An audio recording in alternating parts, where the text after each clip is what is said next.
ఇక డీటెయిల్స్ చూస్తే మాజీ సీఎం జగన్ పై దేవినేని ఉమా సంచలన వ్యాఖ్యలు చేశారు.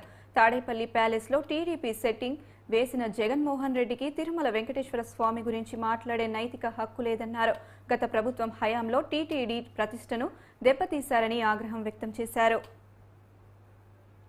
జీవితంలో నువ్వు ఉండటానికి కూడా నైతిక అర్హత లేదని ఇవాళ వెంకటేశ్వర స్వామి ఆ లడ్డు వాడే నెయ్యి ఎంత ప్రమాణాలు లేకుండా, నాణ్యత లేకుండా, జంతువుల కొవ్వుతో, భక్తుల మనోభావాలతో, సెంటిమెంట్స్తో అహంకారపూరితంగా నువ్వు తీసుకున్న నిర్ణయాలు, నీ ముఖ్యమంత్రి కార్యాలయం తీసుకున్న నిర్ణయాలు దేవుడు ఇల్లే భక్తులకు కూడా దుర్మార్గంగా అమ్ముకున్నారు. ఇవాళ దగ్గర 4-5 కోట్లు హుండీలో డబ్బు వస్తూ ఉంది. భక్తులు విరాళాలు ఇస్తూ ఉన్నారు. గత 5 ఏళ్లలో కూడా ఏ విధంగా ఎట్లా ఈ హుండీ డబ్బులు రాబోయే రోజుల్లో ఎట్లా పెరుగుతున్నాయి, గతంలో ఎలా వచ్చాయి కూడా ఆ లెక్కలు కూడా బయటకు వస్తాయి.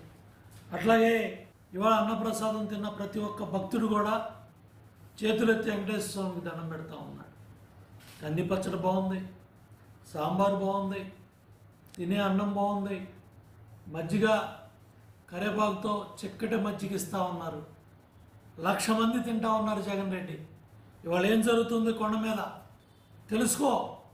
ఇవాళ వచ్చి సన్నాయి నొక్కులు నొక్కుతున్నావు, డైవర్షన్ పాలిటిక్స్ అన్నావు, ఇంకా మూర్ఖంగా, తెలివి తక్కువతనంగా, అహంకారంగా మాట్లాడుతున్నావు, ఇంకా నిందలేస్తున్నావు, ఇంకా ఆరోపణలు చేస్తున్నావు, ఇంకా సమర్థించుకోవాలనే ప్రయత్నం చేస్తున్నావు.